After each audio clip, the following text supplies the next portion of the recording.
Rajanna Sircilla Boinpally MPP Parlapalli వేణుగోపాల్పై పెట్టిన అవిశ్వాస ప్రతిపాదన సరియైన కోరం లేకపోవడంతో వీగిపోయింది.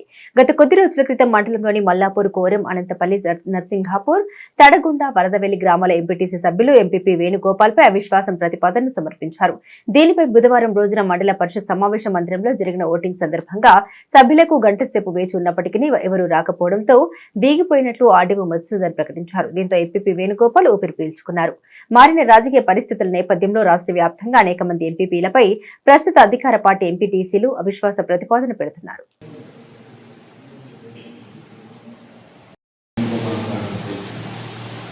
ఏర్పాటు చేసిన అవిశ్వాస తీర్మానానికి సంబంధించి 21/2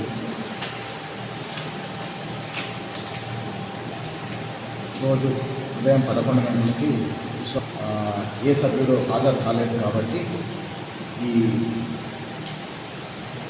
అవిశ్వాస తీర్మానం